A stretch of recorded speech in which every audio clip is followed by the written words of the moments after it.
पुणात्माओं, आप एक पेट के लिए, रोजगार के लिए, निर्वाह के लिए अपने बेटा और बेटियों को 15-20 वर्ष तक फ्री छोड़ देते हो और कहते हो कि बेटा खूब अपना शिक्षा ग्रहण करो, ट्यूशन भी लगवा लो, सारा कुछ करते हो, पैसा भी लगाते हो, समय भी उनको पूरा देते हो, और फिर बाद में क्या मिलता है?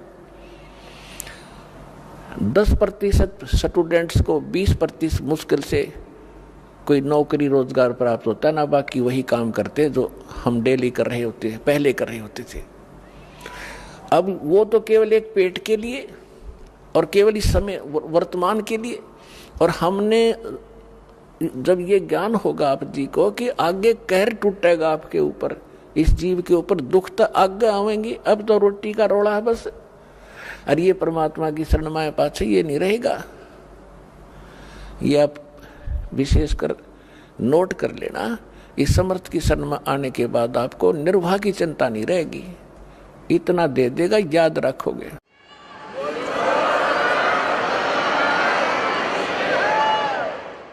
इसके विषय में बताते हैं परमात्मा के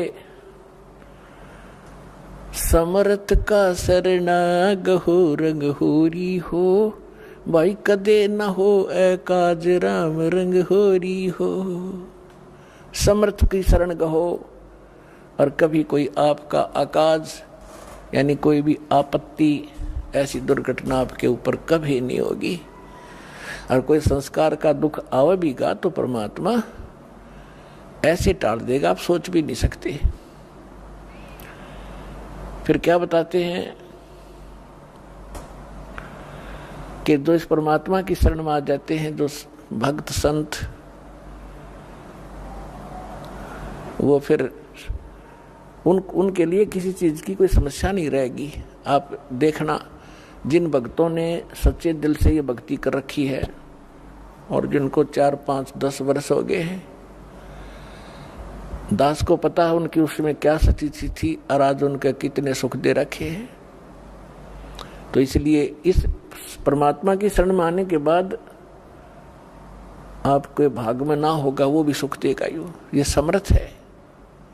सतगुरु हाथ लेखनी सब बहिया, इस परमेश्वर के हाथ में कलम है और बही माने आपके मस्तक में लिखने वाला जो कागज है वो भी इसी के पास है, ये जो चाहे लिख देगा। तो इसलिए दास ये प्रार्थना करना चाह रहा था कि आपने इस आध्यात्मिक यूनिवर्सिटी में ज़्यादा अटेंडेंस करनी चाहिए और यहाँ से सीडी वगैरह ले जाके घर अपना बच्चों को दिखावे, रिश्तेदारों को सुनावे और आप भी घनी अच्छी तरह सुने, तो फिर आपको यहाँ का भी सुख मिलेगा, संसारिक सुख आपको इतने देगा, आपने हाथ जोड़ना पड़ेगा भगवान का आगे, क्योंकि आपको ज्ञान हो जाएगा इस माया का करेंगे कि ये तो हमें डुबो दी गया लास्ट में। इस दास के साथ ये घटा हुआ सा कुछ, तब दास कॉन्फिडेंस से आपसे कह रहा है। तो पुणात्मा इतनी माया प्रारंभ कर दी थी दाता ने देनी, हाथ जोड़ दिया, रोया बैठ के। अगर दाता आप तो कह रहे तो दुश्मन है और ये फिर देने लगे आप, तो बाद में इस नौकरी को त्यागना पड़ा परमात्मा के प्रचार के लिए। तो कहने का भाव ये है कि जिस वस्तु के लिए आप भटक रहे हो, एक रोजगार, रोटी और छोटे मोटे दुख आप पर आए हुए हैं, ये तो छू मंत्र कर देगा आपके, पर करेगा जब जब आपकी सीधी नीयत हो जाएगी। अब तो आपको आदत पड़ रही है, कहीं चले झाड़ा लवाया वहाँ, बस दुख हो रहा है, महाराज जी कुछ बता दे, हम उसका कर दर दें, वो अपना राज्य, हम अपना राज्य। दास ऐसा नहीं चाहता और ना ऐसा करेगा।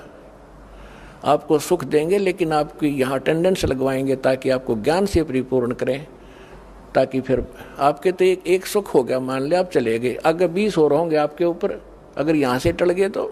दास आपको ये बताना चाह रहा है कि इसमें समय घना दो और ध्यान से सुनो इस आध्यात्मिक लेक्चरों को, इन प्रवचनों को, और आपके कंठस्थ याद हो जाएगी। जैसे रामायण महाभारत हमने घोट रखी थी, कितने दिन तो सुनते आ रहे थे, 1 से 2 से हजारों से वही कथा सुनी।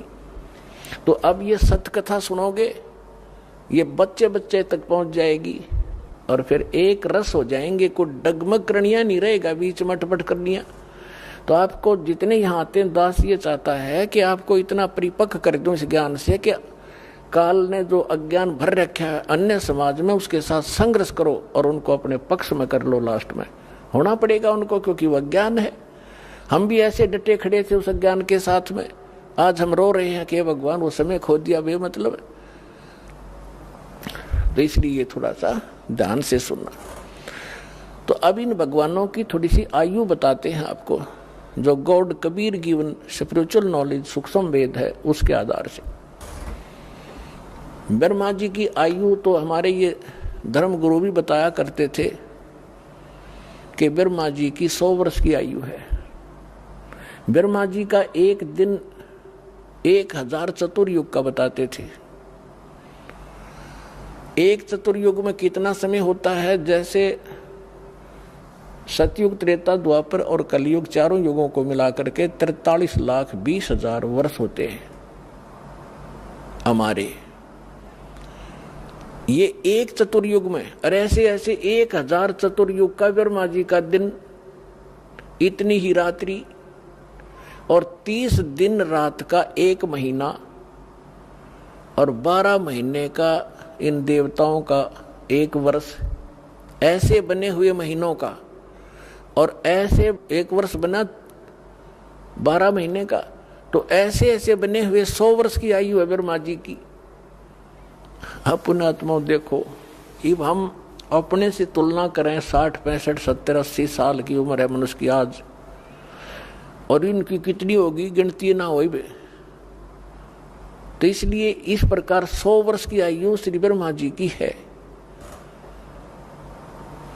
और ब्रह्मा जी से 7 गुनी ज्यादा विष्णु जी की, और विष्णु जी से 7 गुना शंकर जी की। इनकी ये स्थिति है। ब्रह्मा जी की 100 वर्ष, विष्णु जी की 700 वर्ष, और शंकर जी की 4900 वर्ष, 4900 वर्ष। और ऐसी आयु वाले शंकर भगवान 70,000 मर लेंगे। जब 70,000 शंकर जी की मृत्यु हो जाएगी, 70,000 शंकर मर जाएंगे शिव, उसके बाद एक ब्रह्म मरेगा सरपुरुष, और एक ब्रह्मांड का विनाश होगा। फिर ये सारे जीव इंक्लूडिंग दुर्गा और ये सरपुरुष ज्योति निरंजन और ये सब ब्रह्मा विष्णु महेश वाली सब आत्माएं नष्ट हो जाएंगी, शरीर नष्ट हो जाएंगे। ये आत्माएं ऑटोमेटिकली दूसरे ब्रह्मांड में चली जाएंगी, और वहां फिर क्या है, ज्योति निरंजन का शरीर और दुर्गा का एकदम युवा बन जाते हैं, वहां जाती है। केवल इन दोनों की उत्पत्ति प्रथम होती है वहां ऑटोमेटिकली। जैसे आप देखते हो गेहूं के अंदर गेहूं कणक डाल रखी है, उसमें अपने आप सुरसी डोरे बन जाते हैं। तो उस जिस लोक में ये जाएंगे, जाते ही इनके ऐसे दोनों के युवा शरीर बन जाते हैं। फिर इनसे सभी आत्माएं जो दुर्गा के शरीर में प्रवेश कर जाती हैं, वो दोबारा फिर इसी तरह वहाँ इनका जन्म प्रारंभ होता है। फिर दूसरे ब्रह्मांड में सृष्टि शुरू होती है। तो जैसे 70,000 शंकर जी के मरने के उपरांत एक ब्रह्म की मृत्यु हुई, सरपुरुष की मृत्यु हुई, तो ये एक युग हो गया। एक युग किसका? अक्षर पुरुष का। गीता अध्याय नंबर 15 के श्लोक 16 में 2 पुरुष है, सरपुरुष और अक्षर पुरुष। अब अक्षर पुरुष की आयु बताते हैं आपको। ऐसा एक युग बना, ऐसे ऐसे 1000 युग का दिन है उस अक्षर पुरुष का, और इतनी ही रात्रि है। इसमें चतुर्युग नहीं है।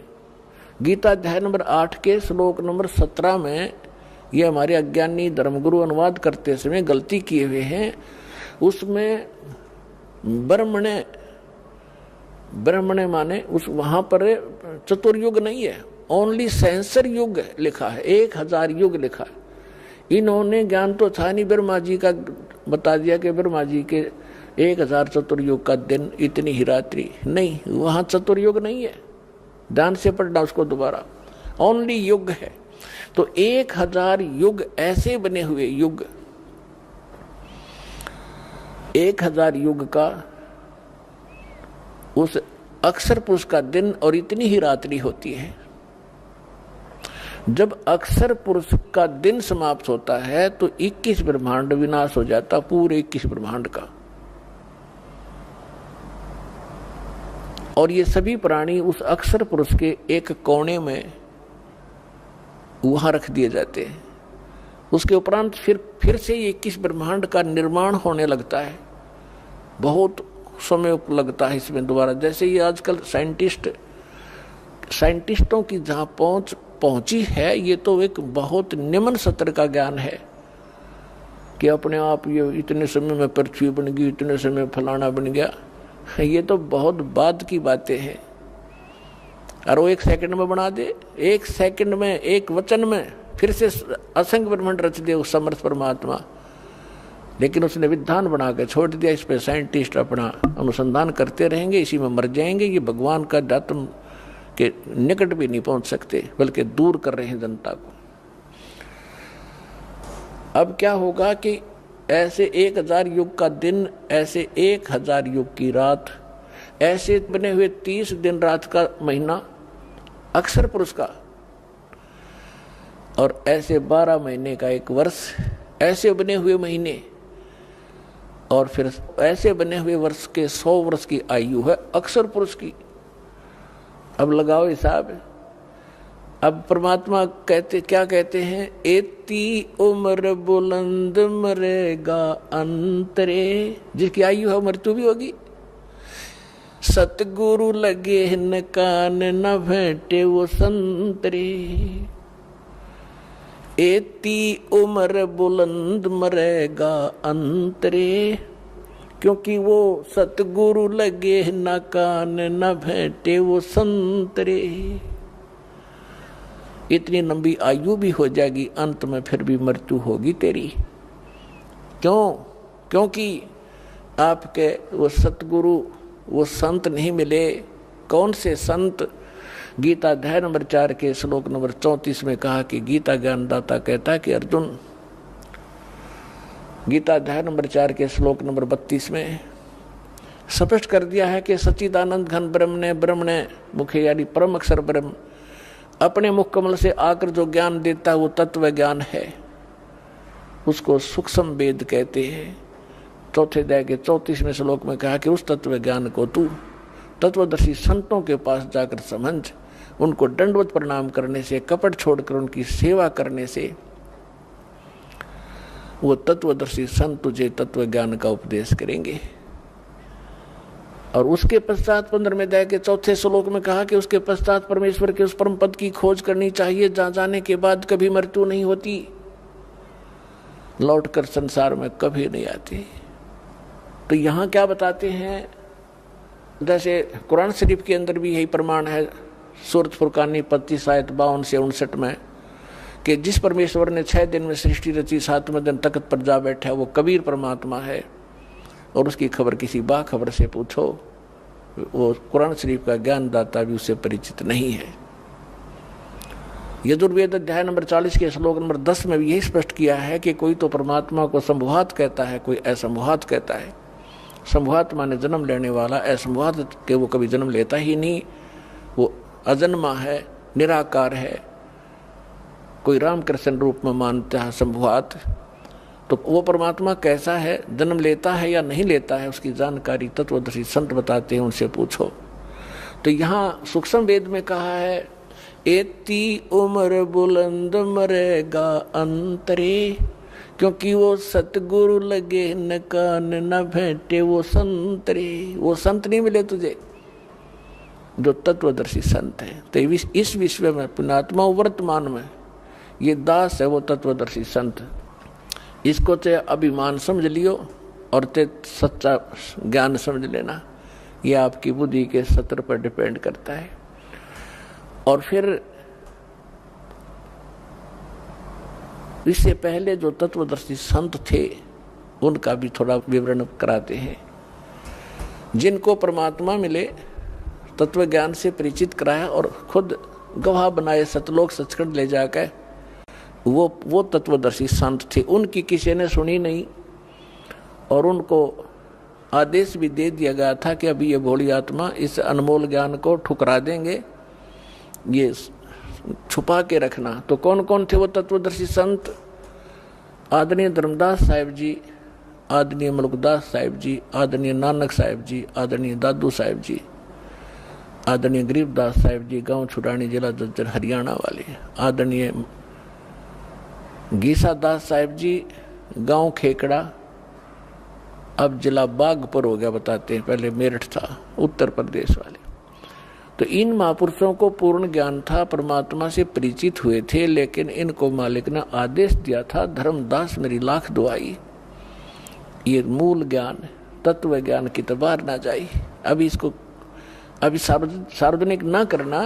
यदि ये सार्वजनिक तुमने अब कर दिया तो कहते हैं ये मूल ज्ञान बाहर जो पढ़ी तो बिचली पीढ़ी हंस नहीं तरही। ये बिचली पीढ़ी है 5500 वर्ष, जब कलयुग बीत जाएगा तब ये बिचली पीढ़ी प्रारंभ होगी। तो आपके लिए ये सब कुछ छुपा के रखा था दाता ना, यू खजाना, अरे इस दास को दे दी इस खजाने की चाबी और कह दिया बेटा खोल बखेर दे अपने भाई बहनों के लिए। तो ये आपके ऊपर ये बिचली पीढ़ी, तो ये तत्वदर्शी संत थे, इनकी जो अमर वाणी है परमात्मा के उस तत्व ज्ञान से मेल खाती है।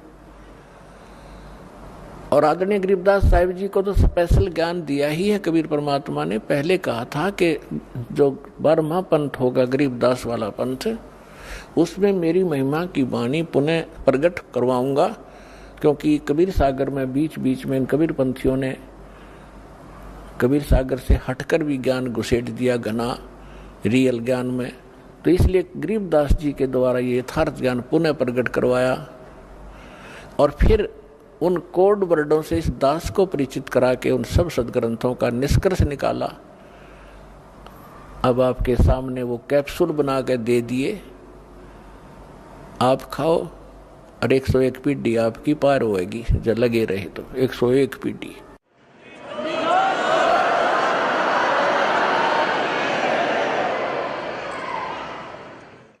और ये संसारिक सुख तो यहाँ परमात्मा मुफ्त में देगा, आपको रूंगे में देगा।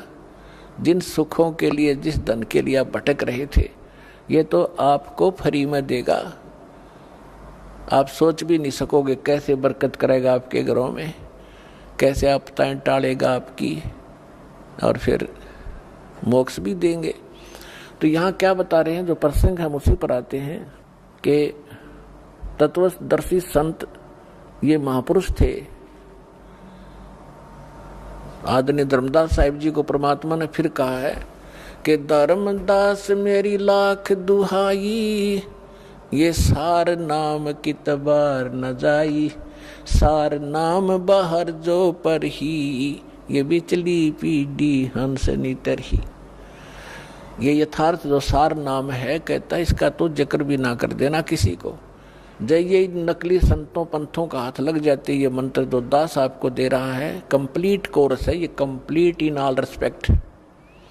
इसमें से इन अनाड़ियों ने, जैसे कार होती है तो किसी ने तो स्पेयर पार्ट की दुकान में से एक बैरिंग खरीद लिया और किसी ने एक व्हील खरीद लिया, टायर ले लिया, किसी ने स्टीयरिंग उठा लिया और वो नौका हट जा, या गाड़ी बन गई। एक पहिए न घुमाते फिरे, जैसे कोई तो किलंग किलंग नाम दे है, कलंग श्रंग किलंग, कोई अरंग अरंग देता है, कोई ओंकार ओम रंकार ये अटबट देते हैं। तो ये जो मंत्र ये लोग देते हैं, जैसे कोई सोम सोम देता उसके 2 ऐसे कर लिया कोई बात है, परमात्मा की वाणी से सोम शब्द चुरा लिया। जैसे किसी के घर से मोटरसाइकिल उठा लावा चोरी की, फिर इसको चलाने का तरीका क्या बता रहे हैं ये कि इस सोहम के 2 भाग कर लो, 100 बाहर हम अंदर, यानी मोटरसाइकिल बीच तक काट दी, लोग इसने इधर घुमा दो, इसने इधर घुमा दो, बढ़िया गाड़ी बन गई। इन मूर्खान क्या का पता नहीं। गरीबदास साहिब जी कहते हैं बेखों के लश्कर फिरे, लश्कर माने टोल के टोल, बेखों यानी पंथों के, बेखों के लश्कर फिरे, ये बाणी चोर कठोर, सतगुर धाम ना पहुंचेंगे ये 84 के डोरे। कहते हैं कि इन बेखों के ऊपर कितने पंथों के झुंड फिरते हैं, परमात्मा की बाणी चुरा के, बाणी चोर कठोर और इतने ढीठ बना दिए, लड़ने को तैयार हो जाते, सच्चाई सुनना नहीं चाहते, मरने कटने को तैयार हो जाते। क्या साधु संतों के ये लक्षण होते हैं? बेखों के लश्कर फिरेंगे बाणी चोर कठोर, और सतगुरु धाम ना पहुंचेंगे ये 84 के ढोर। यही धक्के खाएंगे ये लोग जो इस सत्य नाम और सार नाम, इस कंप्लीट कोर्स को नहीं ग्रहण करेंगे। तो हम फिर उस प्रसंग पर आते हैं। एती उम्र बुलंद मरेगा अंतरे, सतगुरु लगे न कान न भेंटे वो संतरे। वो संत ना मिले आपको, तत्वदर्शी संत नहीं मिले। वो तत्वदर्शी संत जिन महापुरुषों से दास कलयुग में परिचित है, वो उनके शुभ नाम आपको अभी बताए। उनमें से एक आदरणीय गरीबदास साहिब जी, गांव छुड़ाने, जिला जज्जर वाले ने अपनी परमात्मा की महिमा कलम तोड़ बोली है, लिखाई है। तो वो क्या कहते हैं?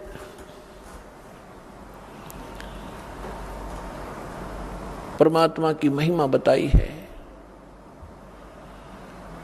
मन तू चल रे सुख के सागर, जहाँ शब्द सिंधु रत्नागर। सुख सागर किसे कहते हैं? शंखों लहर मेहर की उपजे, कहर नहीं जा कोई। शंखों लहर मेहर की उपजे, कहर नहीं जा कोई। दास गरीब अचल अविनाशी, सुख का सागर सोई। मन तू सुख के सागर बस रे, भाई और न ऐसा यस रे।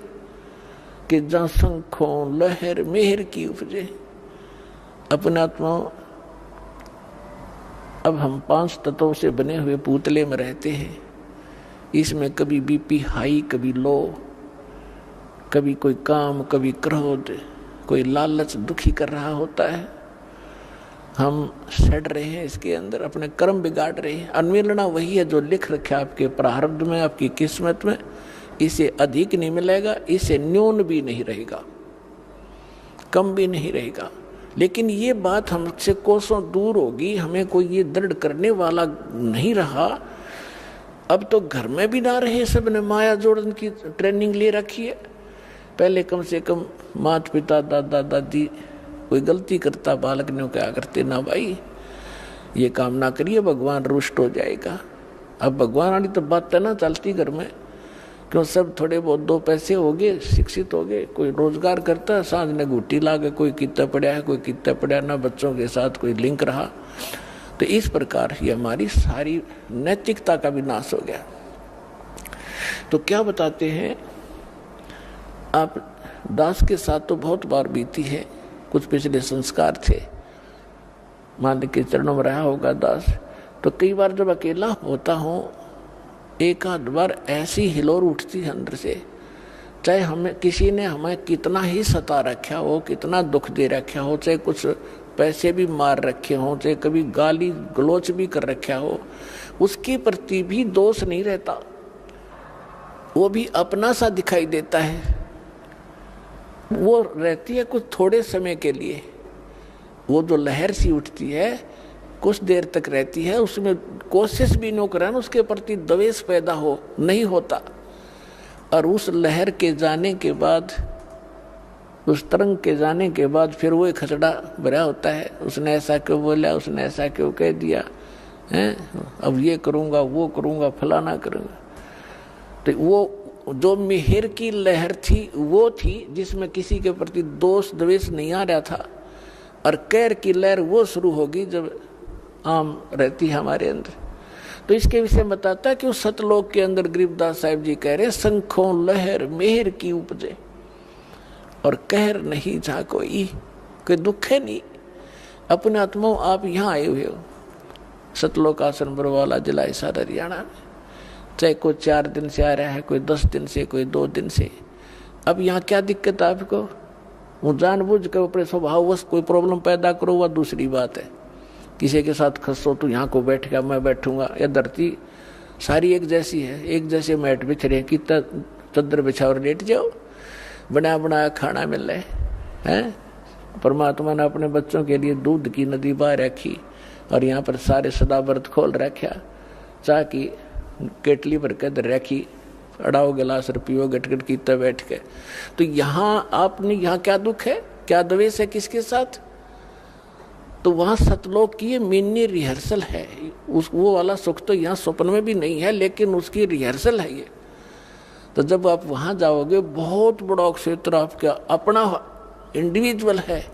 जैसे यहाँ प्रत्येक का स्वभाव है, बड़ी कोठी हो, हैं आगे लान हो, उसमें तालाब बना हुआ हो, कहीं फुहारे चल रहे हो, बाग बगीचे हो, हैं और अंगूरों की बेल लगी हो, कभी घूमते घूमते खा लें, वहाँ सैर सपट्टा करें, कभी तालाब में नहा लें, बैठ के गप्पे मारें कितना बैठ। तो ये यहाँ का किया हुआ तुम्हें वहाँ मिलेगा।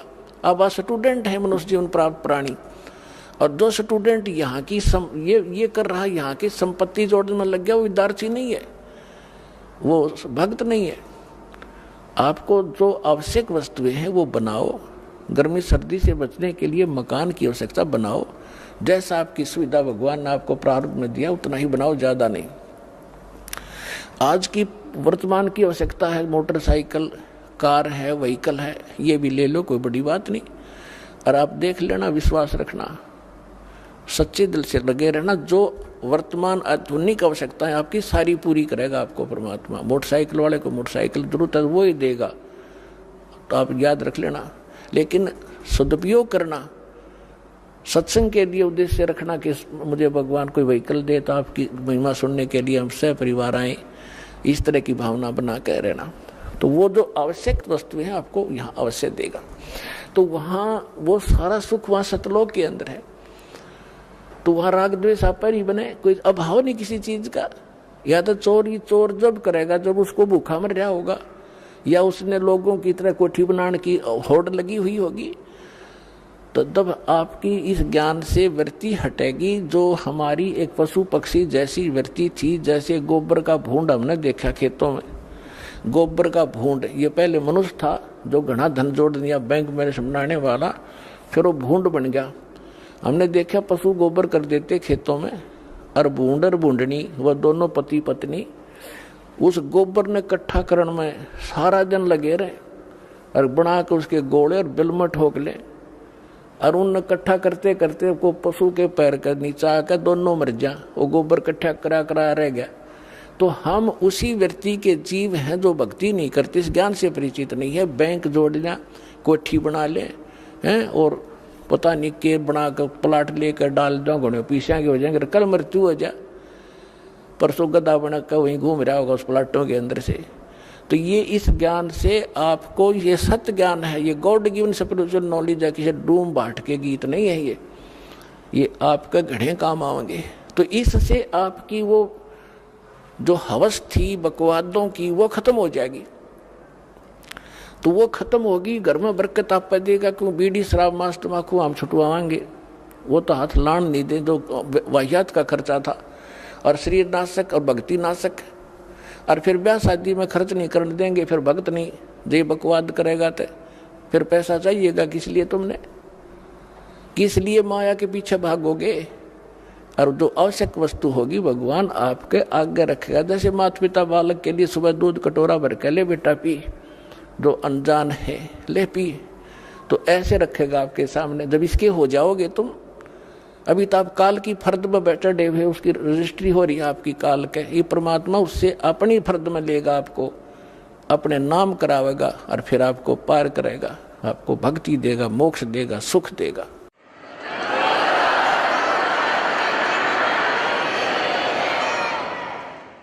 तो परमात्मा क्या बताते हैं, इस गंदे लोक में आपने कितने जन्म खो दिए धक्के खा के। जब आदरणीय नानक साहिब जी को परमात्मा जिंदा महात्मा के रूप में मिले थे, तब कहा था कि 60,000 भल जन्म तो पाया, जब से हमसे बिछड़े भाई 60,000 जन्म तुम पाई। कि जब से आप सतलोक से बिछुड़ के आए हो पुण्यात्मा, 60,000 ते अच्छे अच्छे जन्म राजाओं के प्राप्त हो गए तेरे को, अन्य की तो गिनती नहीं कितने दुख उठा लिए। तो यहाँ क्या बताते हैं, उस सूक्ष्म वेद जो परमात्मा ने गरीबदास जी को दिया, उस परमात्मा से प्राप्त ज्ञान को और परमात्मा की महिमा को गरीबदास साहिब जी ने किस प्रकार चित्रार्थ किया है। मन तू चल रहे सुख के सागर, जहाँ शब्द सिंधु रत्नागर। शब्द सिंधु यानी उस सुख का सागर। अब समुद्र में जब जहाज चला जाए समुद्री, रात के समय चला और पहुंच गया 200 किलोमीटर, उसके बाद समुद्र में और जहाज या जल, उस जल के अतिरिक्त कुछ नहीं दिखाई देता। इसी प्रकार सतलोक के अंदर वो सुख ही सुख है, सुख के अतिरिक्त कुछ नहीं है। तो हम वहां जाने की ट्रेनिंग और वहां जाने की ये आपको पासपोर्ट बनाते हैं यहाँ पर कि आपकी मृत्यु यहाँ तो होगी। या तो आपने भी पता है, कोई ना मानने वो तो महामूर्ख ही होगा कि मरा को नहीं। वो दूसरी बात है, अभी ना मरे तो सभी की इच्छा है, लेकिन मरो तो गए अंत में। और जिस संपत्ति को अपना मानने बैठे हो, परिवार को, यूं आपका नहीं है। आपकी मृत्यु के बाद बनवाना आप नाइजीरिया में जन्म लोगे और बच्चे इंडिया में, तो आपके कहाँ से हुए? काल ने रोल मार रखी, आपकी अक्ल मार रखी हमारी। तो इस परमात्मा ने हमें रोशनी दी है, ज्ञान दिया है, इसको आधार बनाकर जीना पड़ेगा अपने। तो यहाँ से तो मृत्यु होगी, फिर क्यों ना आशा वहाँ जाने की लगाएं, इन बच्चों से हटाएं। क्योंकि जब तक हम बच्चों के साथ हैं, हम अपना कर्तव्य पूरा करें जो इनकी प्रति है, लेकिन ये आशा रखें ये अपने नहीं है, ये एक मालिक के बच्चे हैं, धनी के हैं, हमारी सेवा दी है, हम सेवा करेंगे इनकी। धनी के बच्चों की सेवा नहीं करता वो भी दोषी, फिर वो नौकरी से निकाल दिया जाता। इस तरह आप अपने इस जीवन को इस आधार से रखो और फिर यहाँ से चलने मृत्यु के समय ये रहे कि परमात्मा ने भी, सब संतों ने बताया और भगवान ने बताया, और ये दास आज गुणगार है वही की वो, तो ये झूठ नहीं हो सकती। तो इस मन पापी को यही रहने की आदत पड़ी हुई है, इसकी ये वृत्ति हटाकर वहां जोड़ो। और जहाँ आशा ता बासा होई, मन कर वचन सुमरियो सोई। अब जहाँ की आस बना के जीवांगे वहीं अगला कदम वहीं पर होगा आपका। तो इस ज्ञान से आप दृढ़ हो जाओगे। ये ज्ञान किसी हीर से स्टोरी नहीं है, ये परमात्मा का दिया ज्ञान है, ये झूठ नहीं है, ये सत्य मानना। अब क्या बताते हैं, इस संसार में आपको रहते कोट जन्म तन भर मत होगे, कुछ ना हाथ लगा रे। कुकर सुकर खरबा बोरे, कौआ हंस बुगारे। कोट जन्म तू राजा की न मिटी न मन की आशा, भिक्षुक हो के दर दर घूम्या मिला न निर्गुण रासा। इंद्र कुबेर ईश की पदवी बिरबावरण दुमराया, विष्णुनाथ के पुरकों जाके तू फिर भी वापस आया। असंग जन्म तन मरत्या होगे, जीवित क्यों न मरे रे। 12 मध्य महल मठ बोरे, बहुर न दे धरे रे। दोजक भ्रष्ट सभी ते देखे, राजपाट के रसिया। 3 लोक से तिरपत नाही, ये मन भोगी खसिया। सतगुरु मिले तो इच्छा मेटे, पद मिल पदे समाना। चल हंसा उस लोक पठाऊं, जो आदि अमर अस्थाना। 4 मुक्ति जा चंपी करती, माया होरी दासी।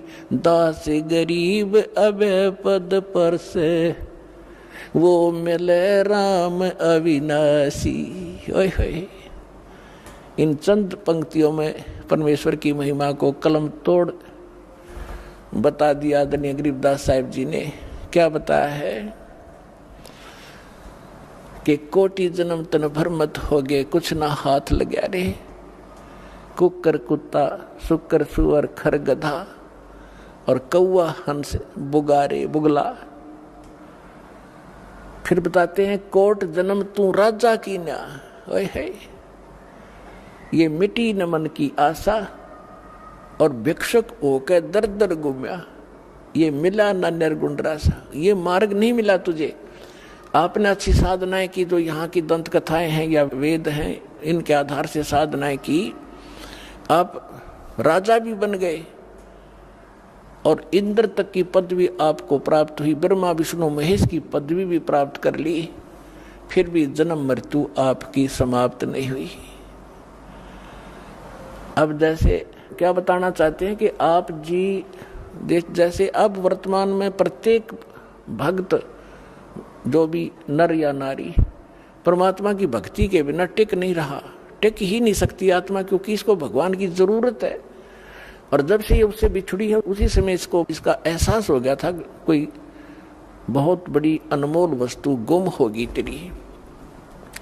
उसकी खोज या काल के लोक में हम कर रहे हैं, वो यहाँ नहीं है, वो सतलोक में है और वहां जाकर मिलेगा। उसका साधन और तरीका ये है, जैसे परमात्मा ने बताया कि आप ऐसे भी साधक रहे हो, घर त्याग दिया मालिक पाने के लिए, जंगल में जाकर बैठ के एक वृक्ष के नीचे, और फिर नगरी में आए, कोई भिक्षा जैसी भी आपको मिली, रोटी मिल गई 10-5, उनको ले गए, 2 रोटी सुबह खाई, 2 शाम न, 4 सुबह 4 शाम न खा के, और बाकी बची हुईयों को वृक्ष का टांग दिया करते, कपड़े में बांध के, वो सूख जाती थी। सूखने के बाद रोटियां खराब नहीं होती, उनको फिर 2-3 दिन तक बेकर खाया करते थे साधु संत, ताकि रोज अपना समय खराब ना हो, रोटी मांगने जाना पड़े।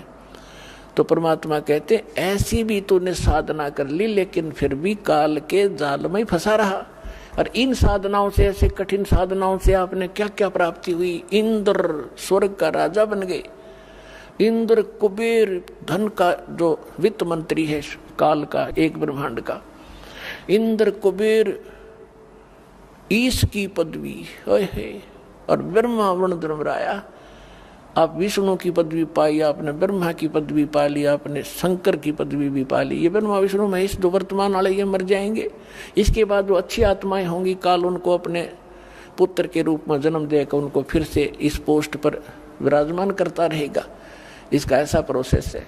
पहले मर चुके हैं ब्रह्मा विष्णु महेश वाले आत्माएं, वो यहीं भटक रही हैं आपके साथ।